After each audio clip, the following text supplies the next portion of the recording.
is absolutely free. Just search GS. And welcome back to the GSMC Fantasy Sports Podcast, brought to us always by the GSMC Fantasy Sports Podcast. I hope you liked the player profile of Josh Allen. He definitely is going to be a contender for that QB1 spot, so hopefully you guys get him early in your fantasy draft if you can. But we're switching back from football to hockey for one last segment, commemorating the hockey season now that the Panthers have lifted the Stanley Cup. What is going to happen in the next season of the NHL, 2024 to 2025? Who will be the favorites for the Stanley Cup next season? So without further ado, let's get right into the betting odds, the way too early ones for that matter, for the Stanley Cup Finals for next season.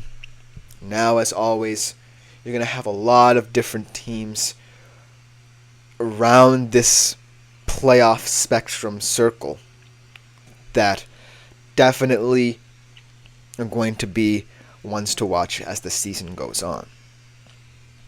But the number one position should not surprise you. It is the Florida Panthers. However, an interesting fact to know is that they have the longest odds of any preseason favorite coming off of a Stanley Cup championship in a long while. That's mainly due to the fact that they have 11 unrestricted free agents. And most of them, while not necessarily integral assets to what the Florida Panthers did this year, there is a couple in particular who I'm really not necessarily worried about, but still very intrigued to see how they handle these different players' contract situations. You have a guy in Sam Reinhart who's going to become a UFA. And from what I've said about him on this show, and from what you guys have seen, Sam Reinhart is incredibly important. Without that goal last night, without that breakaway opportunity, the Panthers don't win the Cup.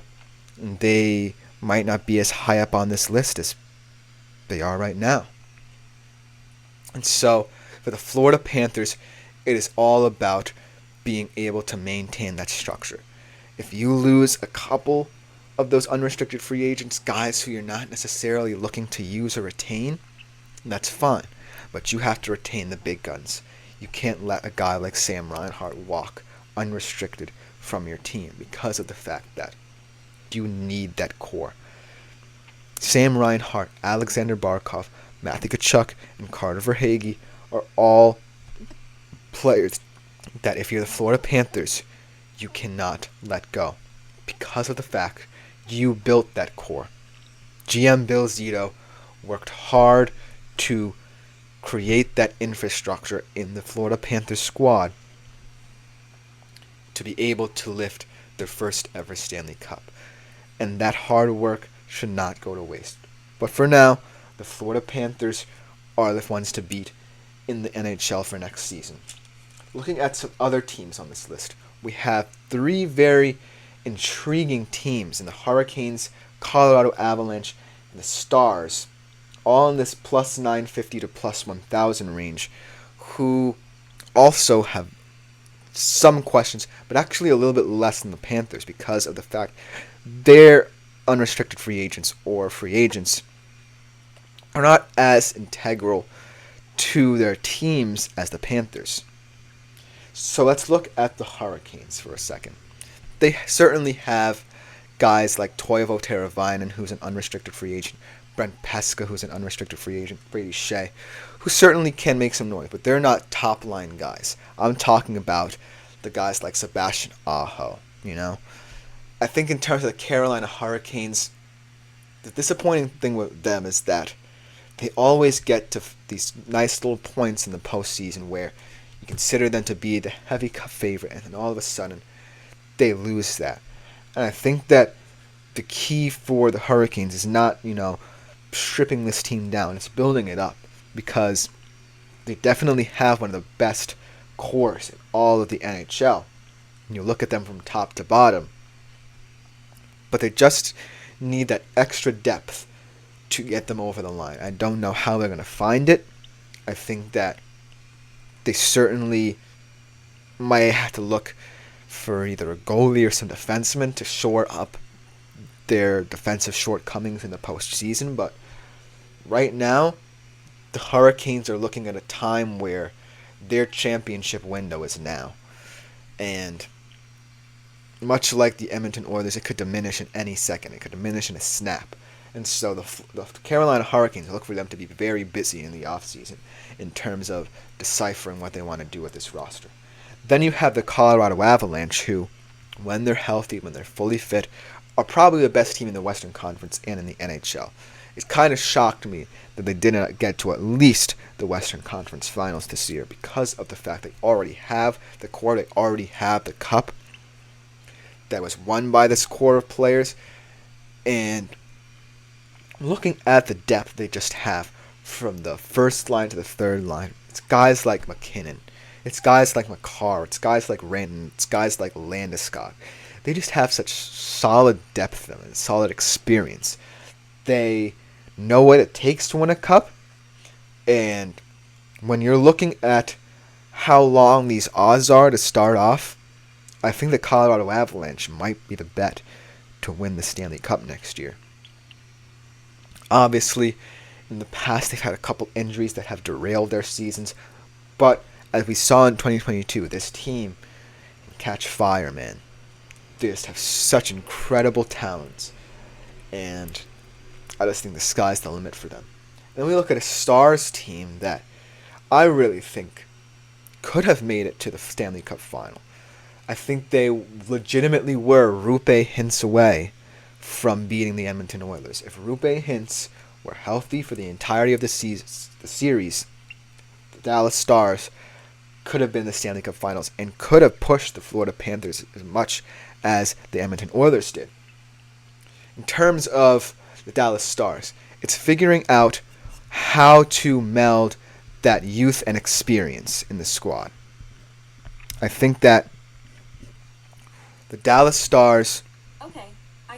Oops, sorry about that. I think that the Dallas Stars are a team who have the experienced players that you need to get to the Stanley Cup Finals and beyond, but they also have youthful players that they're really excited about.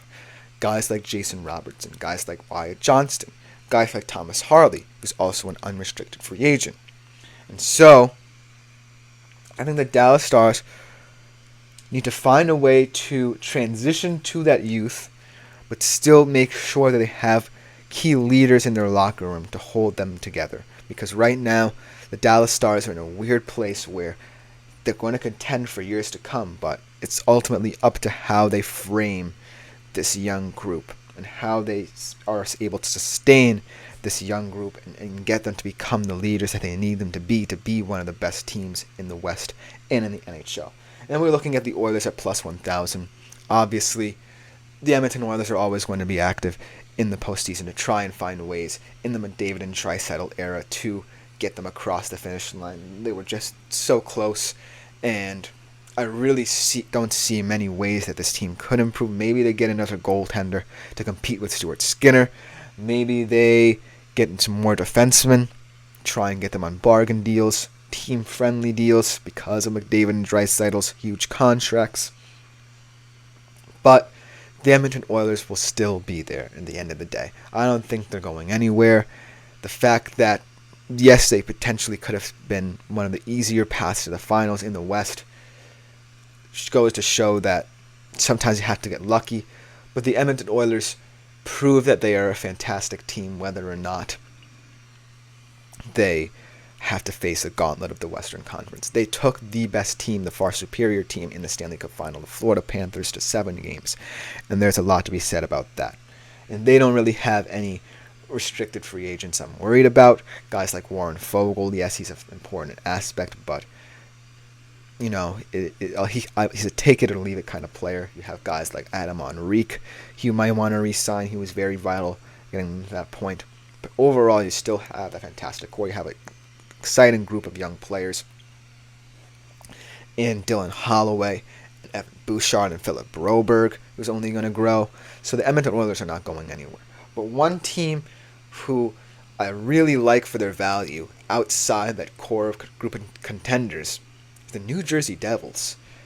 I think that the New Jersey Devils are a team that when all the pieces come together, if they find the right mindset, they have the players to make it deep into the Stanley Cup playoffs.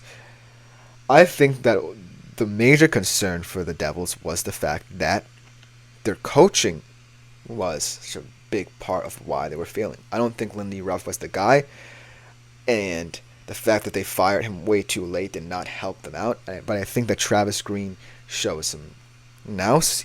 I think he's going to give this Devils team a sense of energy and importance again. They have the guys, and guys like Jack Hughes, Dougie Hamilton, guys like Nico Hischier is going to grow. Damon Severson on the back end. Jesper Bratt had a fantastic season a couple seasons ago. Just finding and maintaining that narrative, erasing the memories from last year and going into this year with an open mind, allowing Travis Green to take control of this team. I think the Devils are going to be a force to be reckoned with in the East. But that should just about do it for this segment. We bid adieu to the hockey season. We thank you so much, NHL, for a fantastic season.